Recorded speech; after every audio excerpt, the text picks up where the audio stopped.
What is up, ladies and gentlemen? Mikey McNuggets, Jason Lloyd coming at you on a new edition of the Ultimate Cavaliers show. And Jason, there have been a lot of seasons in the NBA. And each season there are, let's say, 30 teams. Sometimes there's one fewer, one more.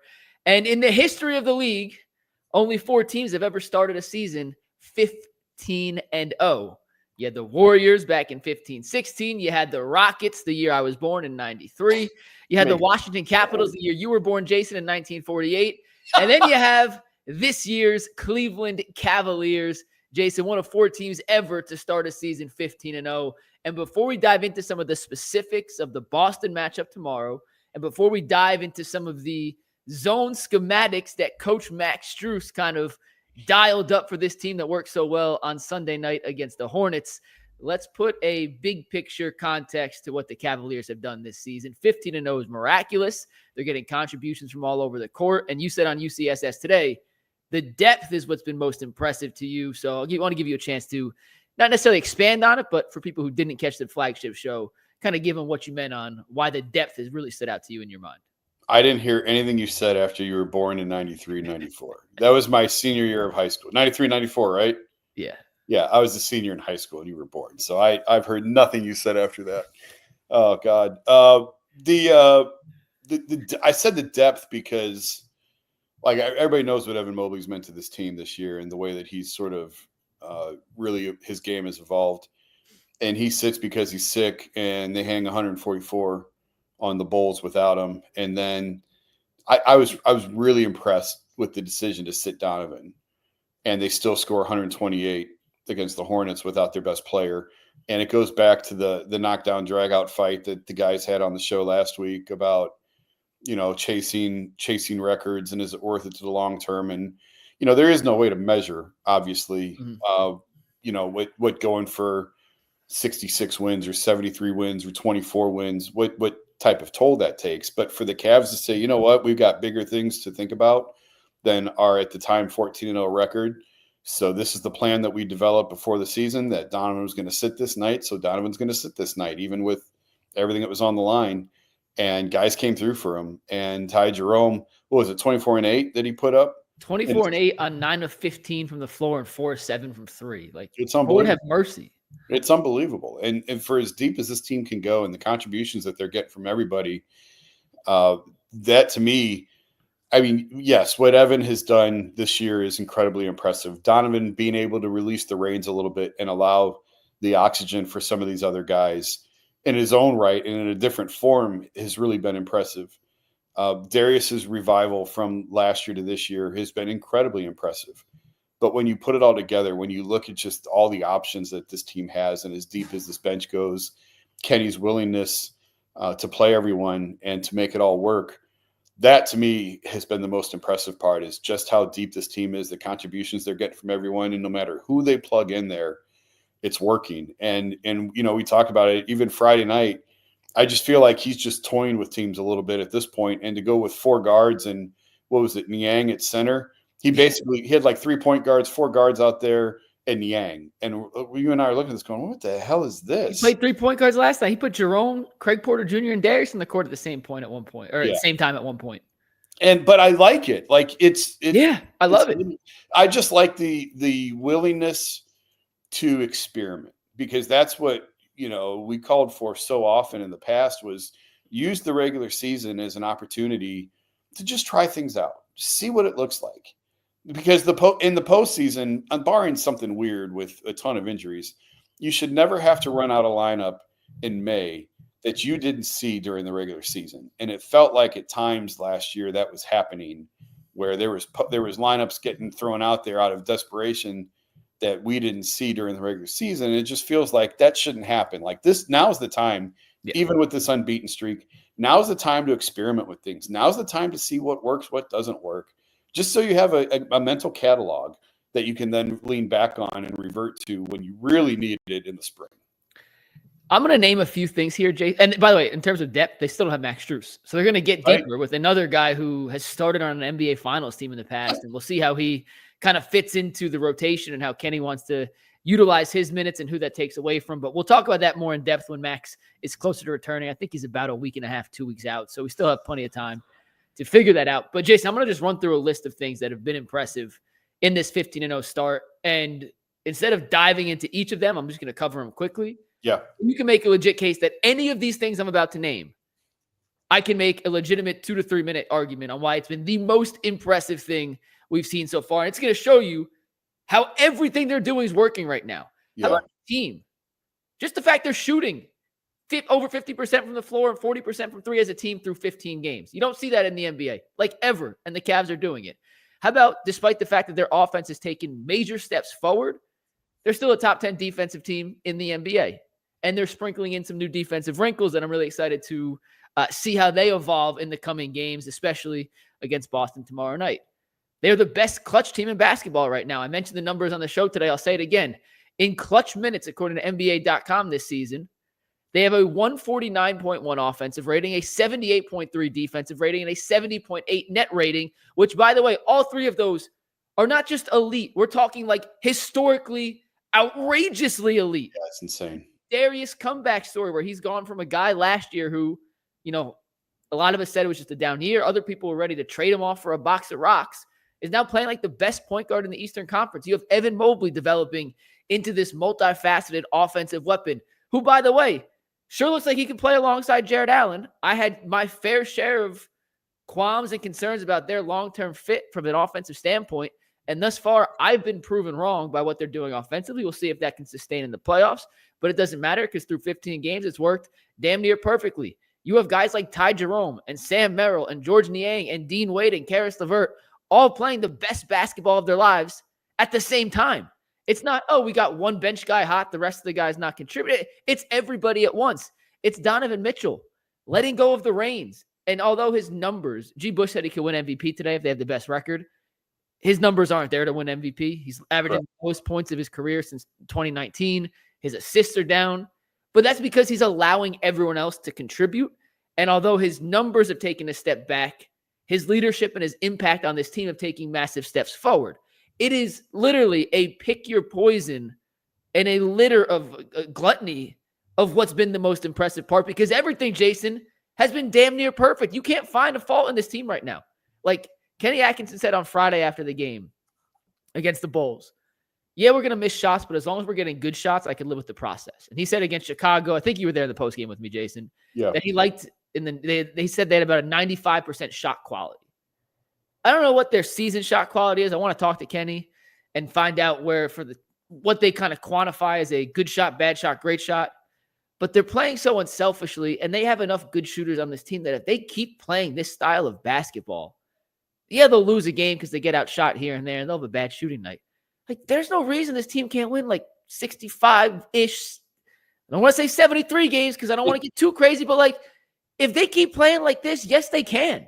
And I'm ready to change all my previous expectations. I've already put them into a legit championship contender category, which I was not ready to say before the opening game of the season. It's them and Boston in the Eastern Conference. It's not, maybe they're a playing team. We had that conversation, Jason. Like, if things don't go right, the Eastern Conference is loaded. No, it's not.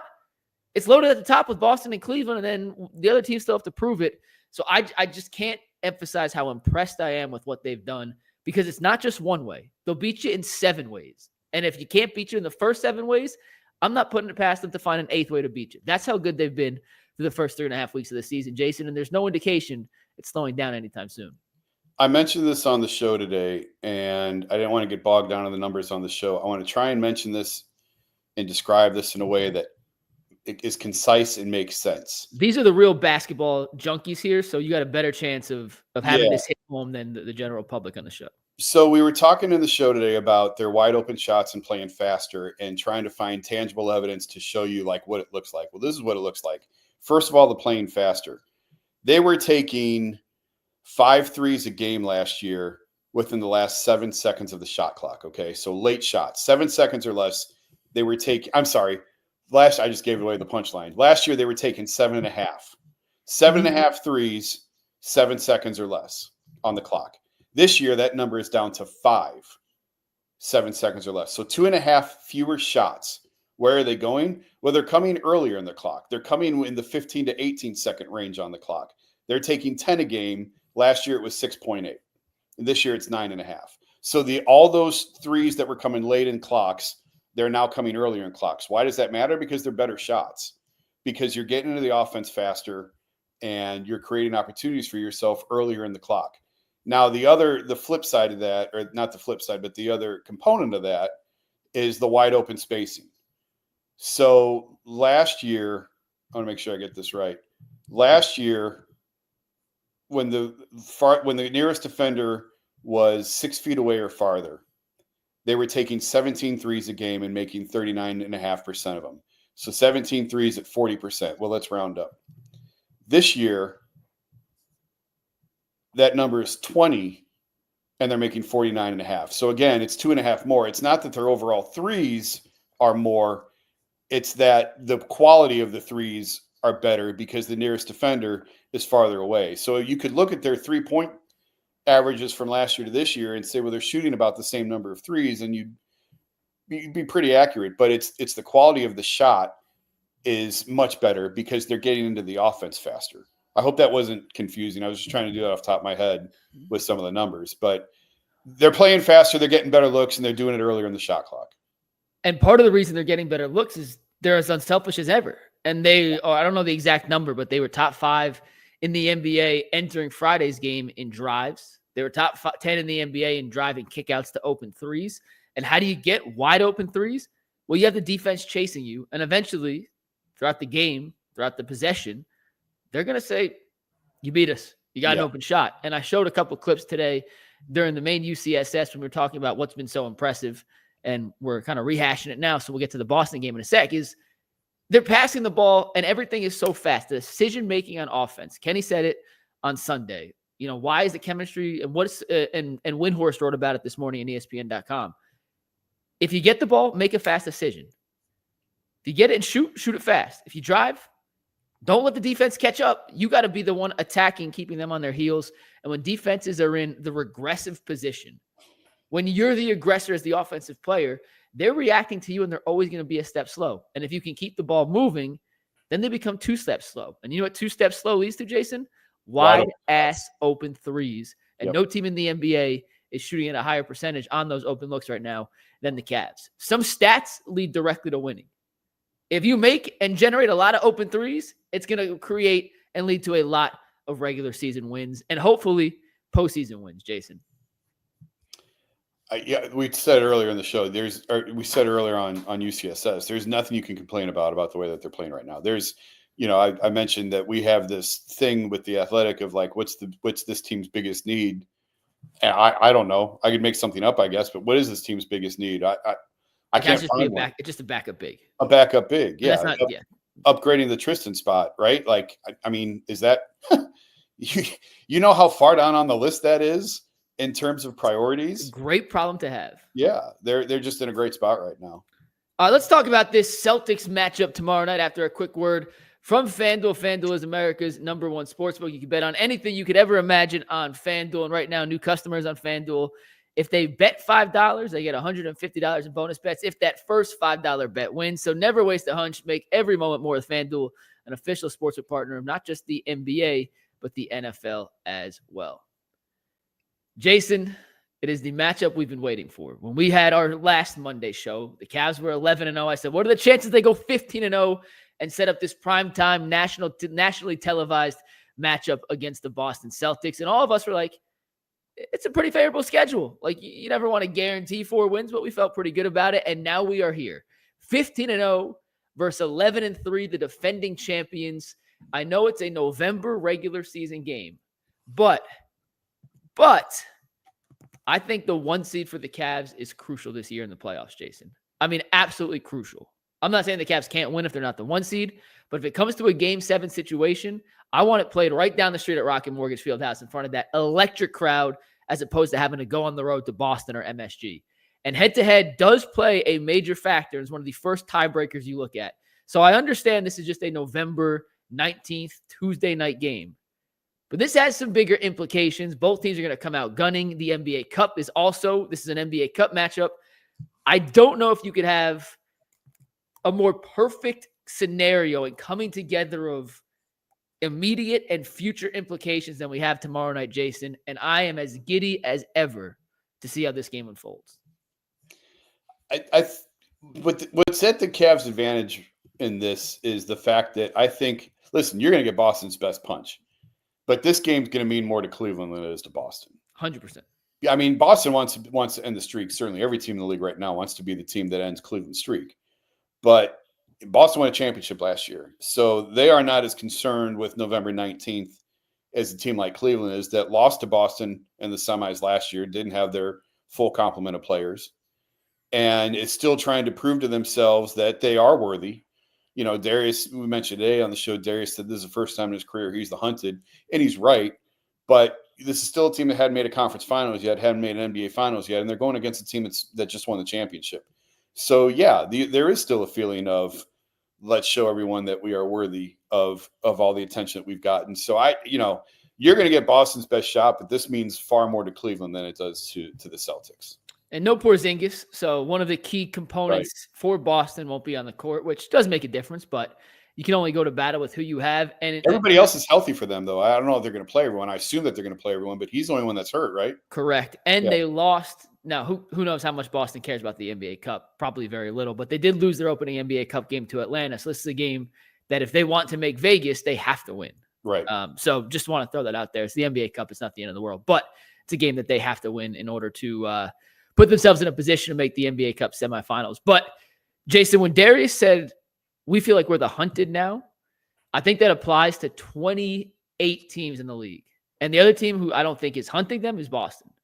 And I feel like this is a hunted versus hunted matchup. It's like when two alpha males, two alpha lions, like come into the same territory and they got to battle to the death to see whose territory is this actually going to be. Yeah. I feel like that's what tomorrow's matchup is, because I don't think Boston's coming in saying, they're 15-0. We're still the champions. Yes. And I think Cleveland's coming into this game tomorrow saying, what y'all did was last year. Right now, we're playing better than any team in basketball. And both are completely valid. Like, Boston is still the champions, and I think Cleveland's playing better than anyone else in the league right now. So I don't think Boston looks at Cleveland as they're the team that we have to play catch up to. I still think in their mind, they're the number one team in the NBA, and they've proven that they have the flip of a switch capability to turn it on at any given point. Boston still has the size on the wings, and that's still a concern that the Cavs have done a pretty good job defensively against this season, but they haven't faced a tandem like Brown and Tatum yet. They switch everything defensively now, which is something Kenny Atkinson has brought that was different than the J.B. Bickerstaff era, and I can't wait to see how Joe Mazzulla, who is notorious for, we're going to just take your weakest defender and he's going to be our screener. I don't care if it's Drew Holiday, if it's Peyton Pritchard, if it's Al Horford. He's going to be the one that we're screening on. And if he would decide to switch onto Jayson Tatum, well, we're going to take that matchup every single time. Yeah. I'm curious if Kenny's going to allow the Cavs to keep switching. And if they do, how Darius and Donovan hold up against some of the bigger guys. And if they don't, well, how are you going to guard Jayson Tatum and Jaylen Brown? And are you going to concede threes? Are you going to try and attract them to the paint, into the bigs? It's going to be a fascinating chess matchup, but I think they're going to start out switching everything again. And so far this season, Jared Allen and Evan Mobley have done a terrific job negating opposing wings and guards from getting to the paint when they do get those big little switches. They should switch everything. It's worked so far. And, Jared on point guards has not been an issue this year. Not at all. And Darius and Donovan are not great defenders. But, Kenny talked about earlier in the season, when you have Jared and Evan back there, what you're running defensively doesn't really matter when you got those guys who can clean it up. Now it's going to matter on threes. You can't leave these guys wide open on the 3-point line. But in terms of driving and penetration, you want to take your chances going against Jared and Evan in the paint, go right ahead. And when you were talking earlier, I was thinking back.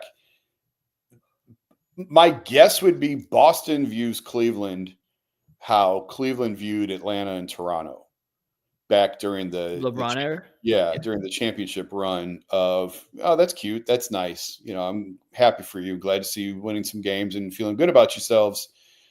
We'll see when it matters, because that's exactly, the Cavs never took Atlanta and Toronto seriously. Never. And they never felt like they could beat them in a series. And they were right. They couldn't. They swept them every time. Now, Boston couldn't sweep Cleveland even last year in the conference semifinals when they were totally ravaged with injuries and even lost Donovan at the end. But I just think the Cavs, we've talked about this on the show, from everyone, whoever I talked to around the league, absolutely feel like Cleveland is for real. Like this is not a fluke. This is very sustainable, and this team is going to be a problem for years to come. But as players on the court that's already won a championship, I have to think that Boston still thinks that they are the top dog, and they should. They should feel that way. They should. They're the champs. And Yeah. they're saying, if you want to be the champ, you got to beat the champ. And this is a giant first step for the Cavs tomorrow to prove to some people who, I think you're right, in the league, the people are taking Cleveland for real. From the national media perspective, I think they still need one more kind of signature win to get that stamp of approval. And, Jason, it's funny because you look at the schedule they've played, they have some pretty damn impressive wins. Yeah. Like the Golden State win is, in my opinion, still the best individual performance of any team this season, hands down, bar none, considering the opponent. They've beaten the Knicks. They beat the Bucks in back-to-back. It wasn't a back-to-back, but it was a Saturday, Monday, in a game where Dame and Giannis combined for like 75 points and 20 assists. They beat the Lakers. Lakers doing pretty well this season. Like the Nets are frisky. They beat the Bulls. It's not like they haven't beaten people, and I don't understand why I don't want to group people together. Why some individuals, we'll just say it like that, still are considering this team to be fluky. And I don't think anything about this 15-0 start is fluky whatsoever. Is it sustainable? We could have that question. But fluky, I'm not willing to entertain that for a second. No, it's not fluky. And, we're going to have 4 people there tomorrow night with the Athletic. I think 4, at least 3, including a national writer. So, it's coming. The attention's coming. And, the Bucks win was on the road. One of them was on the road. The Knicks win was on the road in the Garden. Lakers were at home. Warriors were at home. But they've done it home and away. Mm-hmm. So, I think people may look at it. If fans around the league aren't taking him seriously, it's because, we talked about on the show today, Donovan's a phenomenal player. He's a wonderful player. But he's not one of those top 5 MVP candidates who's in the discussion every year. He's not in the Jokic, Giannis, KD, Luka class, at least not to this point in his career. He hasn't been. And so without sort of that star power, you sort of kind of dismiss the rest of the teams. And I think that's dangerous to do, and that's foolish to do with where the NBA is headed, where it is current, not just where it's headed, where it is now, and the direction it will continue to go, where depth is going to matter and a full complement of players over 1 or 2 stars at the top is going to matter. I think, like, it's still so early into this that we don't really know for sure, but I think the teams that are more well-balanced and that are deeper are going to have better odds than the top-heavy 3 guys soaking up all the money at the top, 2 or 3 guys soaking up the cap sheet, and then a bunch of Jags at the bottom of the roster. Well, it's funny because Boston has the 2 most expensive players in the league, and they still have an incredibly deep roster. So if your owners want to spend into the luxury tax like that, that's your workaround. But if you can organically build, as Boston did, Boston was very organic in how they built this. The Cavs have been very organic in how they've built this. Oklahoma City was organic in how they built this. Phoenix went out and tried to trade for it and buy it. And that's sort of the difference between the two. Golden State obviously was very organic up until the Durant thing. But it's all homegrown. It's all, we draft well. We're going to develop guys. If you do it that way and you have an owner who's willing to spend into the luxury tax, you can keep it together. But if you're trying to go the old model way of trading for guys and signing free agents, it's not going to work out as well for you. I'm putting you on the spot here, Jason. We're doing it tomorrow on the show, but you and I real quick. The 5 players you want for tomorrow's game. We've done this with the series last year. We'll put you on the spot. We'll do it together. Is Tatum still the number 1 pick? Yes. I agree. Donovan's your clear 2? Like those are 1, 2? I think Jaylen is in the discussion for 2, but since it's a Cleveland show, I don't want to get killed. I'll say Donovan 2, but I'd say Jaylen 3. See, that's for whatever reason, I'm not as high in Jaylen Brown as some others. I have Donovan in the 5. What do you say? Is Jaylen in the 5? Oh, 100%. Because I would take. Because I want to make the case for Darius at 3. Yeah. For me, it's more about the totality of the 5 than give me your 5. I'll give you my 5. We'll see if we disagree on any of them. It would be Tatum and Brown, and then Donovan, Darius, and Evan. I actually agree with that 5 exactly. The order be damned, but that's the 5. Those are the 5 I would go with. And I would put Jarrett 6. I'd give the Cavs 4 of the top 6, I think. I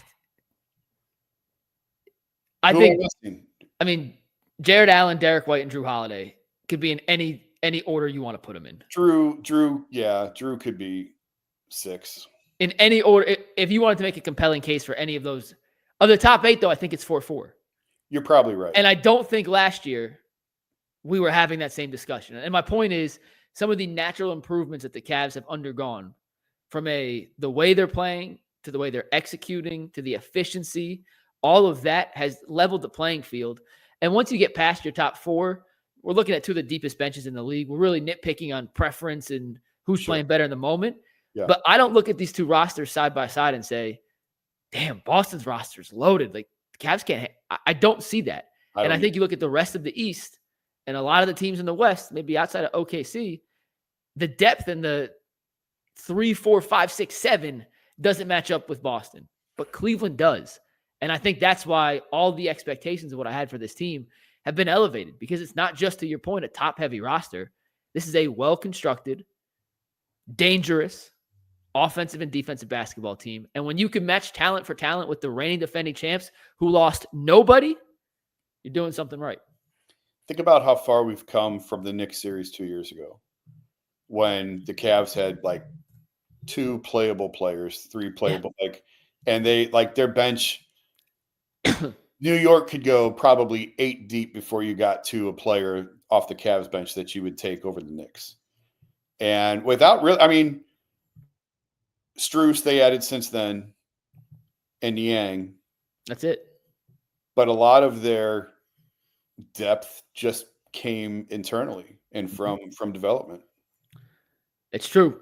Jason, you want to talk a little bit about some of the zone stuff we saw yesterday from the Cavs? You've mentioned this a couple times. I'm really curious to get a look at this. All right, we'll do that after a quick word from Game Time. The Cavs on the road taking on Boston tomorrow, but they are home on Wednesday. If you want to go support the Cleveland Cavaliers, the undefeated Cleveland Cavaliers, you better be using the Game Time to buy your tickets online. If you use promo code LOCKEDONNFL, you get $20 off your first purchase on Game Time. Just download the app. Use promo code LOCKEDONNFL and use the promo code to get $20 off your first Game Time purchase. What time is it? It's game time. All right, Jason. So against the Hornets last night, the Cavs were unable to keep their 5-man lineup out of the paint. And it's worth noting that Charles Lee, who is the head coach of the Hornets, was Joe Mazzulla's top assistant the last 2 years and comes from the Celtics' 5-out offensive philosophy. So I think a lot of things that we saw from Charlotte on Sunday, we're going to see again, granted with much better talent in Boston, on a repeat tomorrow night. So the first 3 quarters, Cavs couldn't keep them out the paint. And although Charlotte missed a ton of easy bunnies, they were kind of getting whatever shot they wanted. And then all of a sudden, for I think just the second time all season, they used zone for a few possessions on Friday against the Bulls, Jason. I pointed it out to you. I didn't think anything of it, just a little change up. They went to it for almost the entire fourth quarter. And in the fourth quarter, they held Charlotte to 6 of 28 from the field and 0 of 10 from 3. Granted, and I'm going to show you in a second a couple plays, they missed some open shots. And granted, they probably turned the ball over on a few plays they wish they had back. But the overarching theme was that they slowed down this Charlotte offense that was getting to their spots at will. It's the same offensive philosophy Boston wants to use, and it's the same offensive philosophy that a lot of teams in the NBA are going to when they either lack a real big man or don't have enough talent. So you got to spread you out, shoot a ton of threes. So after the game, we learned that Max Strus kind of installed this zone. And if you want to say we got some of the Golden State offense from Kenny Atkinson, then imagine combining the Golden State offense from Kenny Atkinson with the Miami Eric Spoelstra 2-3 zone that has become so diabolical with the Heat, because that's where Max Strus learned it. And Darius Garland said that Max Strus was pointing out where players were supposed to be during the film session, and he was kind of going over some of the different responsibilities. But at the end of the day, and I did some digging with some NBA sources today to try and find out, exactly what makes this different than a regular 2-3 zone. It's an amoeba, and it's beautiful. So, Jason, I'm going to show you a couple plays from yesterday just to kind of describe what the Cavs were trying to do, what they want to do, and how it could impact the game tomorrow night against Boston. So this is one of the first plays against the Charlotte Hornets. We're going to start from the beginning. I'm just going to outline the basic principles of a 2-3 zone, and then the next plays will kind of show you what they're trying to do. So this is going to be super basic, but in a 2-3 zone, you got your 2 guys up top. Ty Jerome essentially responsible for one wing. You got Craig Porter Jr. in the game on this side. He's responsible for the other wing. It's called a 2-3 zone because you got 2 guys up top. 3 guys down low. Evan Mobley's in the middle. His job, stay in the middle, keep guys out of the paint. You have your lower, it's George Niang. In this case, he's got that corner, and on the top, you got him in that corner. So you all have your space. And essentially, the point of this whole defense, you're going to give up some open threes, but if you rotate, if you communicate, and you move quickly, you can funnel guys to places they want to be. That's Evan Mobley's guy in man-to-man defense. They're playing his own. So instead of going out, Evan Mobley stays there. He's got his eyes on Brandon Miller, who's going to force into a tough mid-range jumper that he misses. He's going to play again, Jason. We're going to show you a couple of these. But those are the basic principles. In this makeshift 2-3 zone amoeba defense, based off the Miami principles, they always want to keep, whether it be Jared Allen or Evan Mobley, in the center. And they want to funnel you towards him. Whoever's in the middle's main responsibility, no one gets behind you. No one gets an open look. Like, that is where he is supposed to be. You have the other guys have their own responsibilities. You have the wings.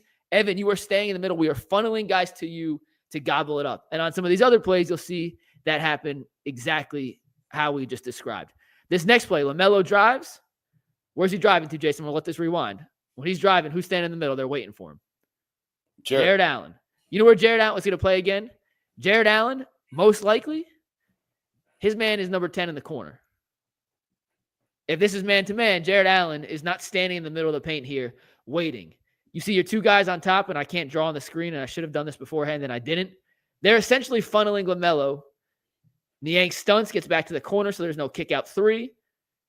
Porter lets him go to the middle, funnels him right into Jared Allen. If he wants to make a skip pass to the corner here to Josh Green, so be it. You have Caris LeVert there to close out. That's the play to me. It's the pass to Green in the corner. Yeah. Right? And, I mean, you make it and then LeVert closes out. I like that as an offensive option better than LaMelo taking a floater. I mean, right there, that freeze frame is what teams did to Isaac Okoro in the playoffs for 2 years. Yep. Now, Josh Green's not a great shooter, which is why LeVert can get so deep. But in zone, you're going to give up some open shot. Here, I'll skip to the 5th example. You're going to funnel guys in, rotate out, and you have to have smart guys on the top, on the baseline, to be able to communicate and rotate. This is a miscommunication. This is one of the 10 threes that the Hornets missed last night, but you're going to give up some open threes. That's just part of playing zone defense. Yes. However, when you rotate, communicate properly, you can cause a lot of issues. LaMelo Ball here is going to go over the screen. This is a terrible shot. Let me emphasize this one more time. This is a horrific shot selection.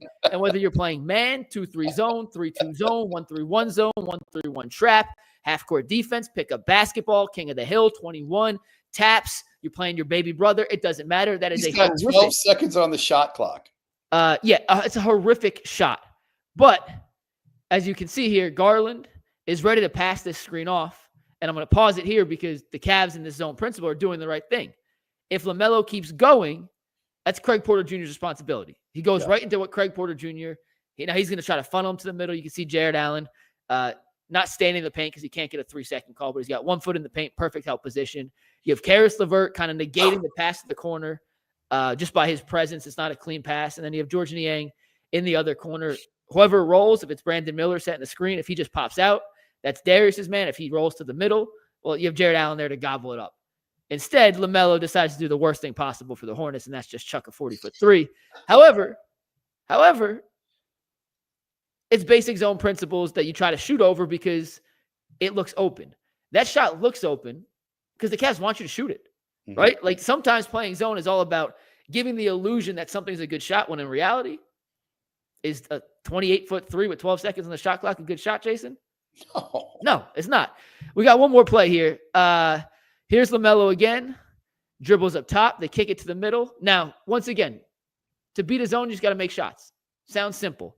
And this is one of the vulnerabilities of a zone. And this is where the Celtics can take advantage of the Cavs. This is, instead of Cody Martin flash in the middle, that could be a Jaylen Brown or a Jayson Tatum. And there's a little space in there because for the only time all game, the Hornets ran a little actual zone offense. And as you can see, Grant Williams clear out on the baseline.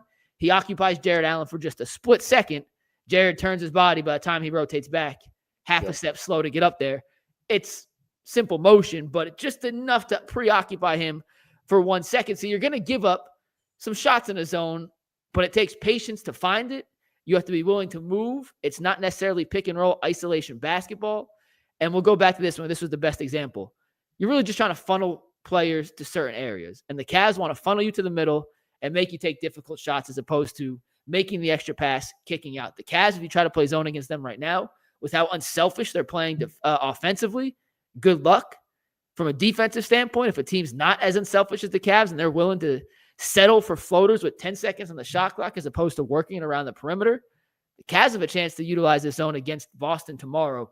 Maybe not as effectively because, let's be honest, what they did to Charlotte should never happen in an NBA game. 0-10 from 3, 6-28 from the floor. But the basic principles are you got your spot, force everyone to the middle, funnel them into Jared Allen. And the one difference with what the Cavs have than what the Miami Heat had when this Max Strus off defense, Miami never had an Evan Mobley on the weak side, who wasn't in any of those clips, by the way, as a secondary shot protector if the first guy gets beat. So I really liked what I saw. They should never go zone for an entire quarter again. I think against most teams, that's a death sentence. But as a change of pace curveball to throw in there every now and then, it could be a pretty dangerous weapon to have in Kenny Atkinson's arsenal. I wonder what the zone looks like with both Jared and Evan out there together.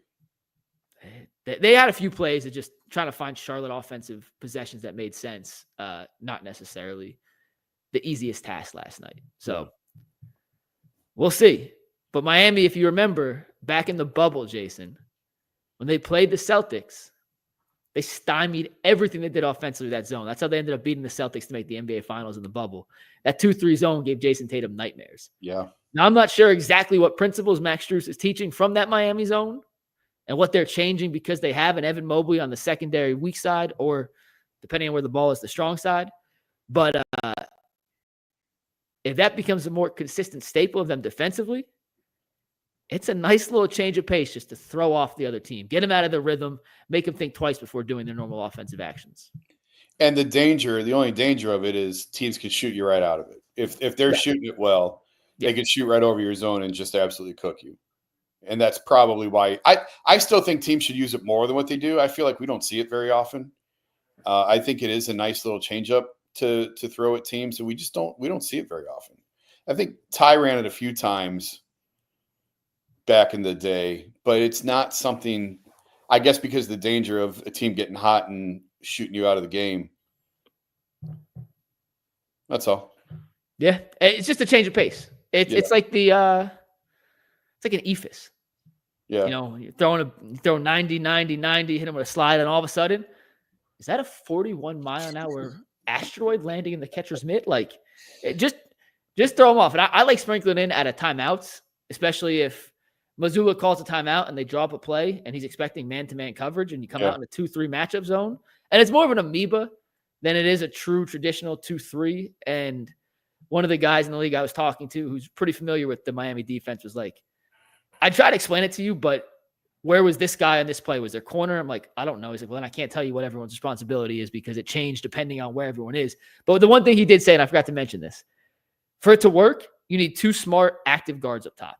He goes, if the guards up top are lazy, it doesn't work. It's too easy to pinpoint and pick apart. But when you got guys like Ty Jerome, who's super, super active defensively and really, really, really intelligent, and guys like Donovan with length and Darius or Craig Porter Jr. when they're in there, despite not having the length, their activity, because they're only playing 30 minutes a game, or in Craig Porter Jr., he's in there for that specific reason. Right. It's not as easy as when you're playing pickup basketball and at the YMCA and they're playing 2-3 zone and everyone's just standing there like this. Like there's a big difference in picking apart an NBA active 2-3 zone and the YMCA 2-3 zone, which, by the way, if you're playing me in the Y and you go 2-3 zone, it's over. Like I'm shooting you right out of it myself. I'm telling you that right now. So fair warning. Yeah.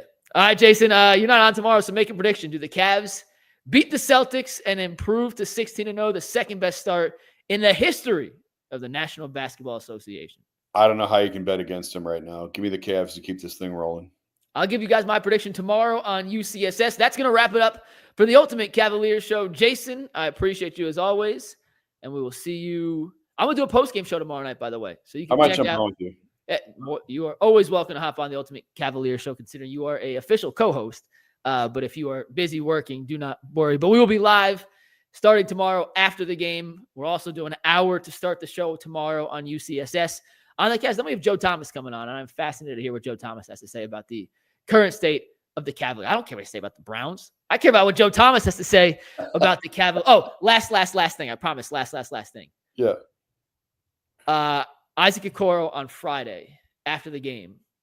I was just talking to him real quick. And I was like, hey, what do you think of the social media reaction of people seeing you dap up Miles and you're bigger than Miles? And he's like, do people think I'm small? And I'm like, well, NBA standard, like, you're a guard. He's like, man, I'm 6. I'm not going to use exact words because I'm 6'5". Like, what do y'all think? And I'm like, well, I know. Like, I see you all the time. Yeah. He's like, yeah, I guess Miles is considered a giant in the NFL, and I'm just a regular dude in the NBA. But yeah, no, Miles can't see me eye to eye. Don't worry. And I was like, you know what? If Isaac Okoro's saying that, like, the confidence is through the damn roof. That's you know right. what I mean? Like, if he's right, by the way, because he wasn't talking smack about Miles. He was just saying, like, I'm taller than Myles Garrett, which objectively he is. Right. But if Isaac Okoro's saying that, and shout out to Ice, he's been really cool to us post game this year. He's a good dude. Like, he is a good guy. That just tells you the confidence is through the damn roof. So, all right, that's all I had. We'll see you tomorrow on UCSS, and then we will see you tomorrow night after the Cavs Celtics game for a post-game wrap-up show. For Jason, I'm McNuggets. Peace.